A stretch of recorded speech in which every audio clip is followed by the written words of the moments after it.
Between the hills, the stars, the sky, the river so clear, river so clear. Our opening words are by Christina Shu and Tara Little, and it's called Welcoming the Ancestors. So please join me in deepening into our service. The ritual of welcoming and honoring ancestors is an ancient spiritual practice found in many cultures and traditions. Thus, we begin this service with paying tribute and expressing gratitude to our ancestors. From our histories, our ancestors call to us asking, whence we come and how and whither. We are grateful for their gifts, their lessons, and their challenge, calling us into accountability and responsibility to fulfill their hopes and aspirations for what they dreamed to be ours. We call and invoke our parents, grandparents, aunties, uncles, siblings from across time and place to be here with us. We call on the early Unitarian and Universalists, lay people, and ordained ministers who brought our faith tradition to Bismarck and Western North Dakota. We call on ancestors of this building, of this place, who built, grew, and dreamed this church and this community into being. We call on those who represent people of those who strove to build beloved community, representing diverse cultures and traditions, including the indigenous peoples of different tribes. We call upon our ancestors, those who struggled for justice, freedom, and liberation for all people, who challenge us to honor the fullness of each and every human being. We especially lift up those who battled the racism and oppression right here in North Dakota, but also beyond. And this is still a fight alive today. Our ancestors ask us to join the ongoing struggle to make this place whole. We call upon and honor the beauty of the earth, this particular part of creation that this fellowship ministers, the Cannonball, Missouri, and Heart Rivers, the Plains and the Coteau, our interconnectedness to nature and to the history of the land itself. Now we ask you to call to your mind your own particular ancestors, family roots, spiritual mentors, and guides. Each one of us brings into the room our own network of people and places. We have welcomed this great cloud of witnesses to join us. Can you feel them? May our ancestors guide us on our way. May they bless this space and time and the work we do. Please join me in saying, ancestors be with us. Ancestors be with us. We join Unitarian Universalists all over the world in lighting our chalice. Would Alma please come to light the chalice, which is a symbol of the spark of life in each of us. And if you're on Zoom and you have a chalice with you, I invite you to turn on your video to share while we light them. We are in good company. Our chalice lighting words are an excerpt from Amanda Gorman's The Hill We Climb, which she presented at Joe Biden's inauguration. She's an American poet, an activist, and a model, and her work focuses on issues of oppression, feminism, race, and marginalization, as well as the African diaspora. Gorman was the first person to be named National Youth Poet Laureate. We will rebuild, reconcile, and recover in every known nook of our nation, in every corner called our country. Our people, diverse and beautiful, will emerge battered and beautiful. When the day comes, we step out of the shade aflame and unafraid. The new dawn blooms as we free it, for there is always light, if only we're brave enough to see it. If only we're brave enough to be it. There'll be freedom. There'll be freedom in that land. There'll be freedom in that land. There'll be freedom in that land where I'm bound. There'll be freedom in that land. There'll be freedom in that land. There'll be freedom in that land where I'm bound. Justice. There'll be justice in that land. There'll be justice in that land.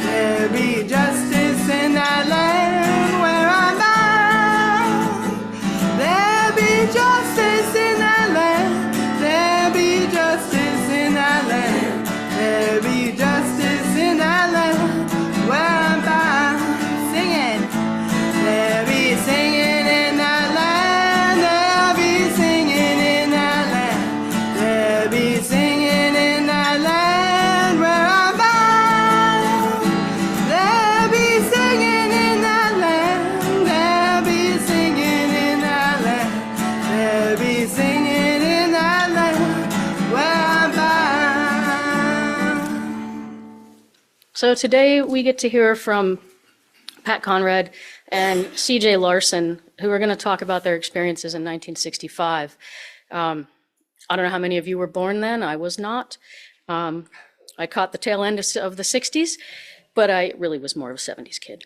So, but just in case, you know, there's always the, yeah, what did you do, boomer? Well, let's talk. 65, the Voting Rights Act was passed. The Vietnam involvement increased. The first spacewalk occurred. Malcolm X was assassinated. The Watts riot occurred. And Bloody Sunday in Selma on the Edmund Pettus Bridge happened as well. Also, like, Muhammad Ali beat Sonny Liston in heavyweight boxing. And, you know, it was an incredibly, for a year, that's a huge amount to happen even in 5 or 10 years. And that happened all in 1965. I've got a quick, it's a song, but I'm going to read it. One thing CJ told me is that, you know, in 65, the South was an incredibly dangerous people for Black folk.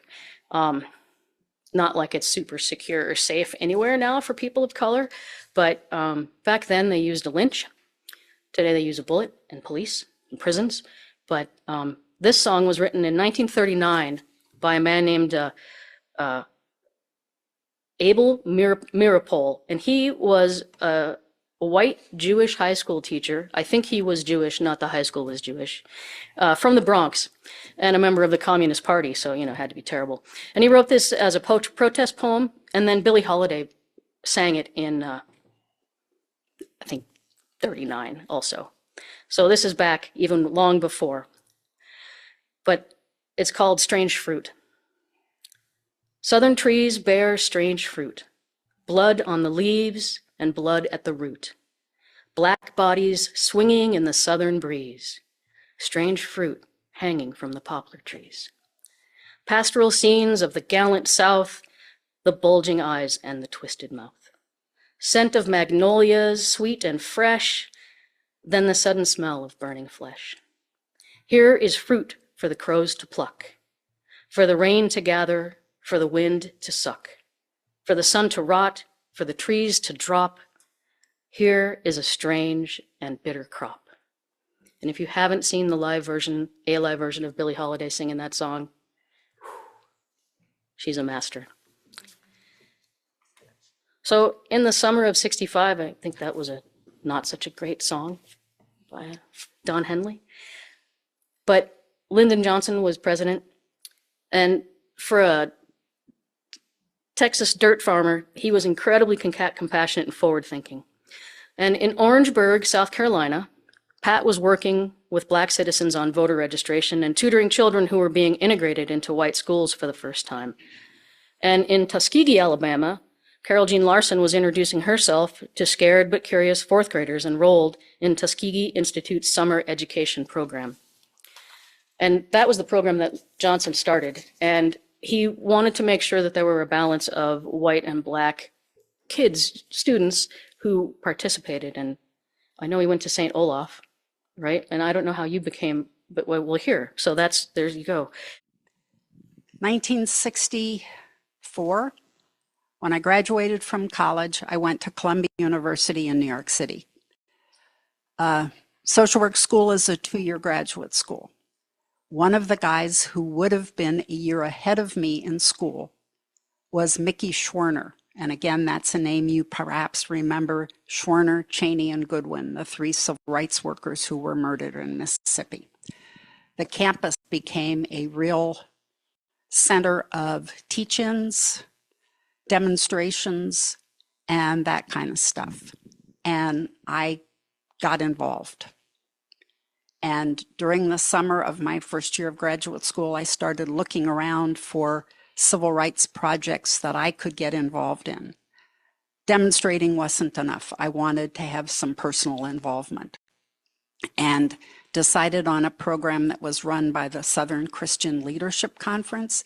That was a program run by Martin Luther King. And SCLC was putting together teams of college students and youth groups to go south for the summer of 65. And so I joined the group from Columbia, and that's what we did. It was a gorgeous April day in Northville, Minnesota. And the college on the hill, St. Olaf, associated with Lutherans, had chapel every day. And for a 30-minute chapel in the morning. And so I hurried over. I was going to be a bit late, but I had heard that the speaker was going to be from Tuskegee Institute in Alabama. And I absolutely wanted to hear him because when I was a sixth grader in Watford City, I got a monthly book from the Landmark book club. And one of my favorite Landmark books had on the front cover the picture of a wizened little black man in a scientific coat in his laboratory. It was George Washington Carver. And Tuskegee was in my head. So I was going to miss this program. It was a tall black man. St. Olaf was all white. A tall black man in our chapel, young man. And he spoke enthusiastically about a program that had just been funded by none other than President Johnson, $750,000 program. That was a lot of money. But the caveat was, Lydon Johnson said, it must be integrated. So he stood there and said, I'm here because I want to walk away with 60 names. Not 59, not 61, 60 names of white students. And I thought, wow, I think that will be me. And after he was done speaking, I just raced across campus to sign up in the administrative office. There were 2 people ahead of me, but I was on the list. That's how I got going. The program that I signed up for, one of the things I liked is there was going to be an orientation. I had very limited experience in being with Black people. I know my mother and father worked with them in Cincinnati in their professions.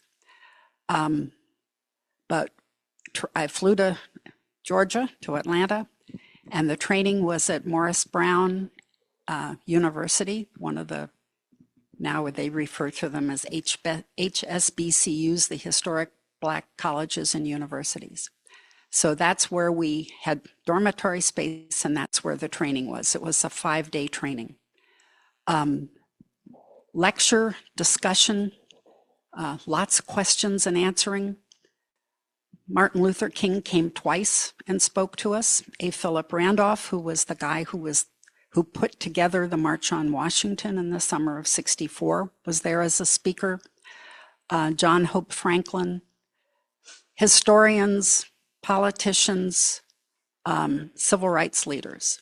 It was an invigorating 5 days. Our group decided we did not want to go to Mississippi because of the danger there the previous year. And we did not want to go to Alabama because of the Selma situation. We knew that tensions were really high. We felt that if we went to a different area, we could perhaps be more effective. The project I was on was called SCOPE, S-C-O-P-E, Summer Community Organization and Political Education, which was this branch of SCLC. And SCOPE was working in Florida, North and South Carolina, a little bit in Virginia, Georgia, and it was working in Mississippi and Alabama, but we chose against those two towns. And our group was 22 people from Columbia. Not all of us went at the same time. Some people did summer school, some people came early, some people came late.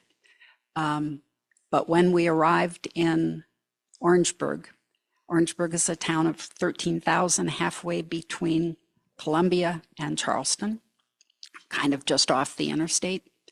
There were 13 of us that arrived at the same time. 5 girls and the rest guys. The majority of us being graduate students, not undergraduate. And so what I did, we were being asked to be the white faces integrating this program, but it was very clear by Dr. Phillips that we would not be protesting. He said, you get in a march, you dare to go into a march and you will be sent home. He said, it's kind of a commitment I have, though I've never met the president. I don't want this money jerked. So he said, you are going to be sent out into school systems and you will not have books.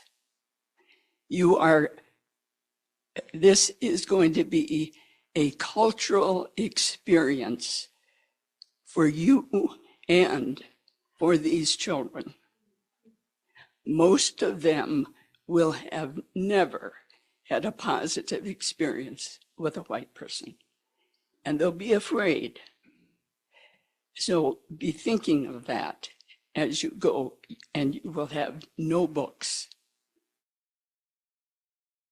Same stuff applied to us, although we went as a group and we had met on the Columbia campus once or twice before we went to Georgia. We didn't know each other. We were originally to go to a different community and we were going to have home hospitality. We were going to live with Black families. But while we were in Atlanta, all those Black families withdrew from the program because they were told that it was communists who were coming. There were several things that they referred to us as. I mean, the big issue was the mongrelization of the races. They were afraid for the women, the white women, to be living in a household that may have Black men in it.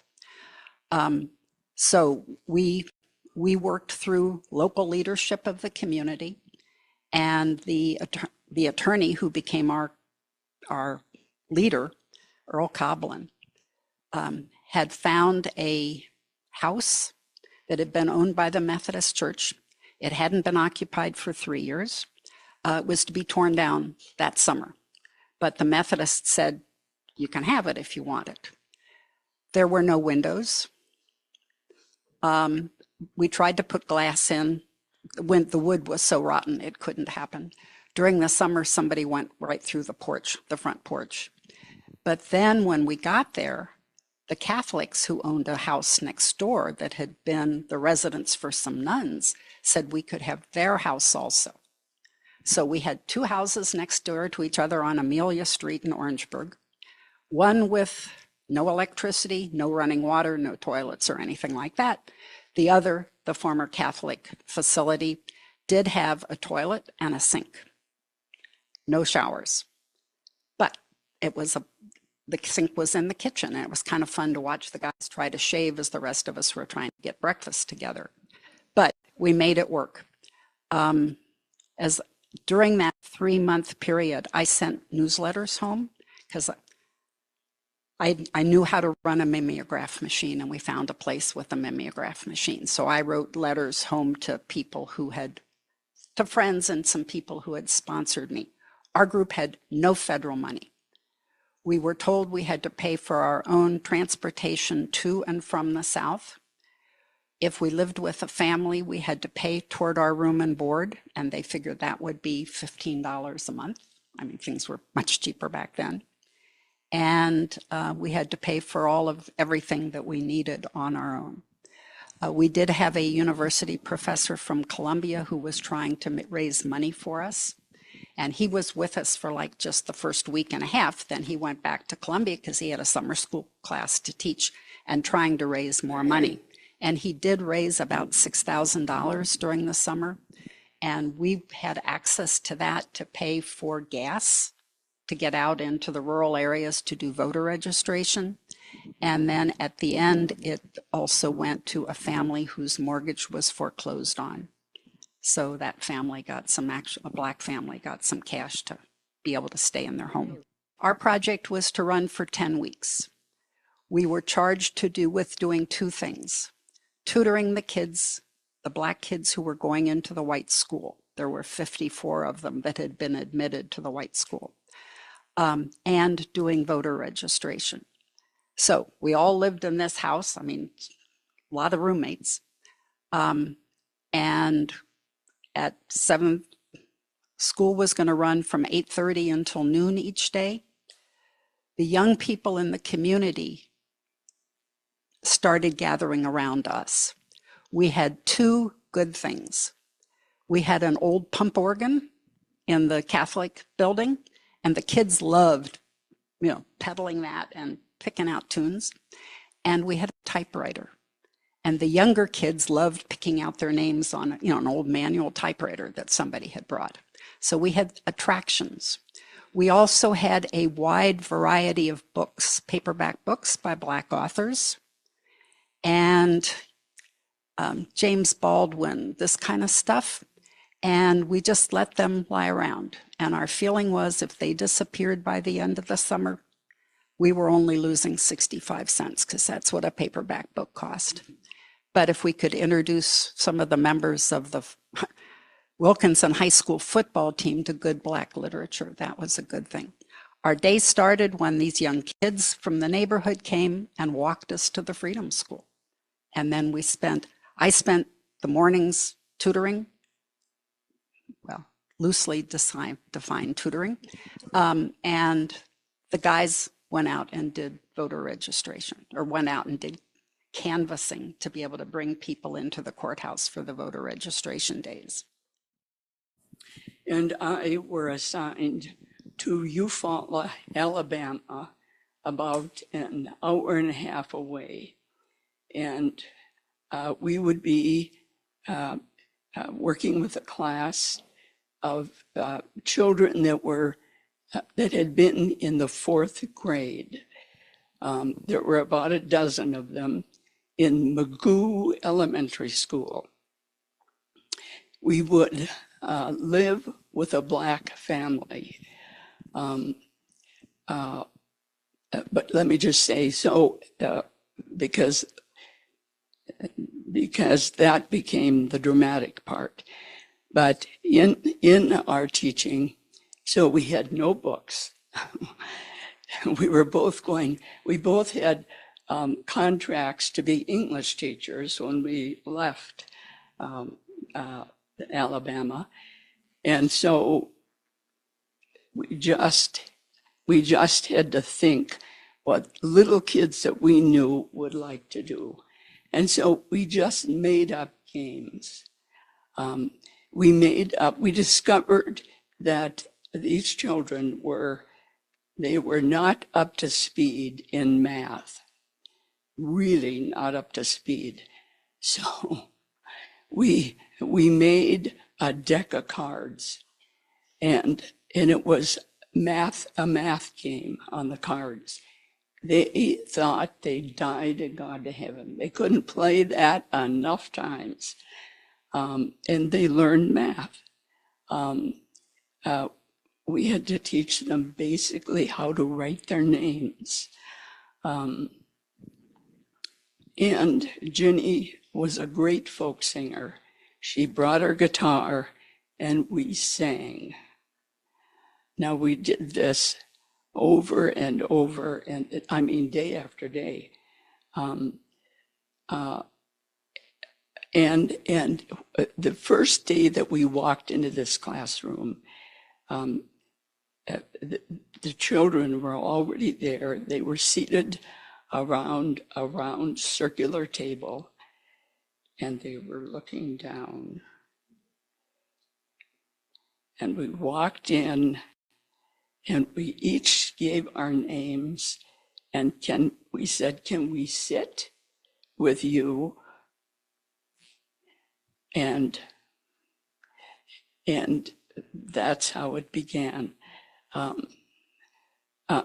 So slowly, because they were fourth grade and curious, they were looking up. Eventually, they started laughing. We made up jokes. They came with jokes. And finally, it got to touching us. They had never touched a white hand.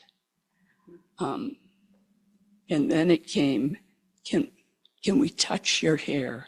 So for the rest of the time that I was there, it was little hands touching my hair. But then I said, can I touch your hair? And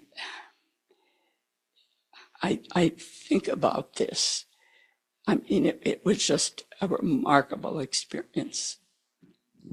I had some of those same experiences. Our Freedom School had 3 sessions. I had 7th grade boys, I had 5th grade girls, and I don't even remember what the other group was. But it was those 5th grade girls that I really enjoyed. One of the first days before, we were going to do math also. On one of the first days, the kids started talking about being afraid of entering the white school.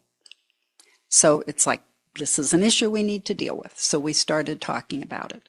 And the kids said they were afraid to enter the school because they thought the white kids were afraid of them. And were afraid of them because their dark color would rub off on the white skin. So I stuck out my arm and said, rub it.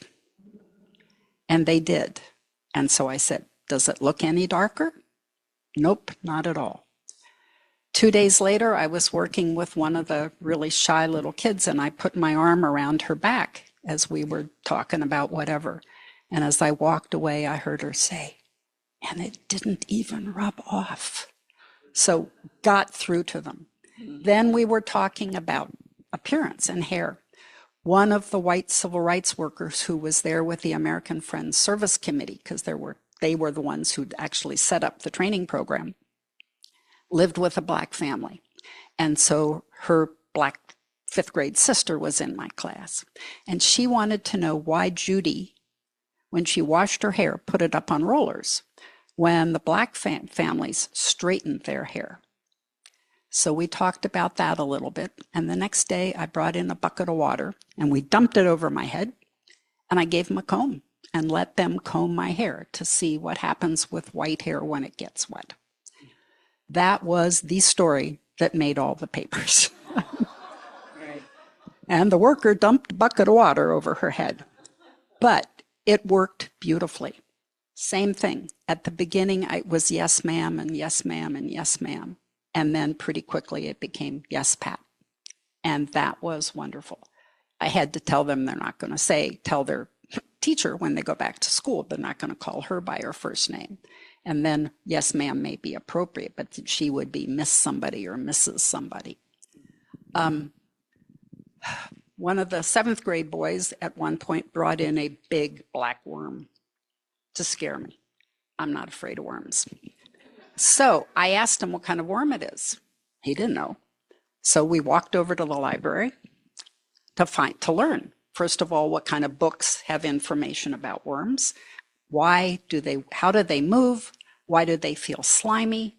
What kind of worm is this? And we were able to find things, look it up in books and find out. We also learned that librarians don't like worms in their library. Mm-hmm. Right. Jenny and I lived with a black family in the tiniest little house I have ever been in. Jay and Ella Matthews had agreed to house us. But they sent, and so as we arrived, their daughter, who was a PhD student in Los Angeles, had come back on a bus to take their 16-year-old daughter back to Los Angeles so she would not be in the same house, because they knew that there could be some danger. The house was built by Jay, who was illiterate. All he wanted to do was learn to write his name. And it was just so, I mean, he couldn't even hold a pencil. So to make a long story short, we lived in that black house for probably 2 weeks. There was a knock on our school door, and a man said, "I need to talk to you and your co-worker." And it was a white man. And he said, and we came to the door, and he said, "I am here. Dr. Phillips has instructed me to bring you back to Tuskegee." And we said, "What? This is crazy." He said, "Dr. Phillips has requested I'm to take you to the Matthews house. You pack your bags very quickly, and we're going to leave." We said no. He looked at me with just almost anger and said, "The Matthews family is in danger. Their house is in danger. Get in my car." We did. We packed in 10 minutes. The Matthews were not there. We got back to Tuskegee. We talked it over with the administration and said, if it's just the Matthews house that's the problem, give us a car and we'll stay at Tuskegee and drive back and forth. They finally agreed. And we did that.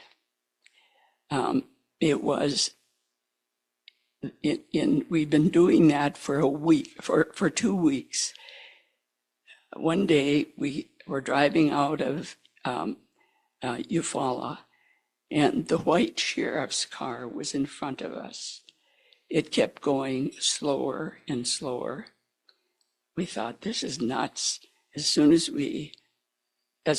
it's legal to pass, we'll pass. We did. Siren off, and this big honking big guy, cigar in his mouth, strode out and said, "I am arresting you for passing on a." We said, we waited, deliberately waited. He said, "Follow me."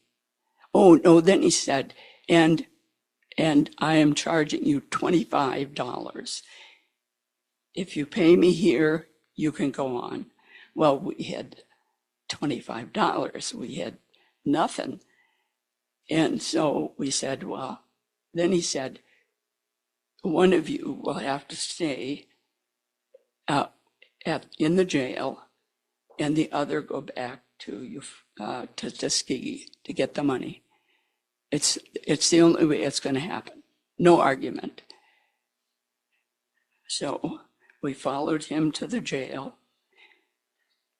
I was not driving, so I was going to get out. Ginny pulled me back and said, "You sit. You skinny little thing, you sit." She was a larger woman. It was the longest drive of my life. I got to the administrative building. that's when I started crying. They gave me the money, and I said, will someone come with me? And then I realized, you dumb jerk, would a black person get in this car with you? What?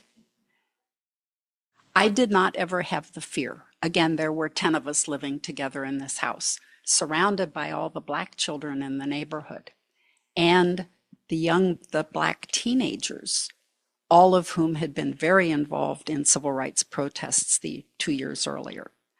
We were not prohibited from having a demonstration, so of course we did. No. In South Carolina, the voter registration books were open 1 day a month. And so we asked for 2 days a month for the July session. And we asked for 3 days a month in August because we'd been going out and talking with all these people and bringing them in. There was still a literacy requirement. You had to be able to read and write to register. And I have I have 3 posters up in the back, one of which includes one of those voter registration questionnaires that had to be filled out. We were promised 3 days with 3 registrars. The end of the first day, one squirted some deodorizer around the room and left. The second day, they ran an auction in the courtroom where the registration was going on. And in the middle of the day, the second registrar left. At the end of every day, we had 200 people sitting, waiting to be tested, to be able to register. And we decided this was inappropriate, and we cleared it with SCLC in Atlanta and with some of the other scope projects going on around South Carolina. And we had a little demonstration. There are pictures on the back of the demonstration. We were arrested, obviously, and charged with disturbing the peace and trespassing, and fined $200 each. We went to trial. They dropped one of the charges, but they convicted us of the other one. And then it was, we owed the state of South Carolina 30 days or $50. I didn't have that kind of money. And I was going back to school. So we left. We were bailed out by an insurance company that SCLC had contracted with. There were demonstrations, little ones going on all over South Carolina. The Scope group in Charleston was arrested for trying to integrate the public beaches, integrated groups. We'd never followed up with what happened. I mean, I may still be out on bail. I have no idea. We did not want to know because that charge and the fact that it was still pending kept the young men in our group from having to go to Vietnam. So there was a benefit to it. And we registered over 1,000 people that summer. And the day after that August voter registration thing was the day the voting rights bill was passed, signed by President Johnson the very following day. So that did away with all the literacy tests. So I think our project was incredibly successful. And we know that the books were closed in September because they had some kind of municipal election and they couldn't register within 30 days of a municipal election. But they opened again in October, and they were going to have 6 days with 6 people registering, one of whom was supposed to be a Negro. And they were talking about having either Saturday or evening voting registration times. So things did change, and 2 Blacks were elected to one of the local offices after we left. Mm-hmm. And, was my project successful? I have no way of knowing. What I do know is that it changed me. You see, I'm wearing this T-shirt, Silent No More.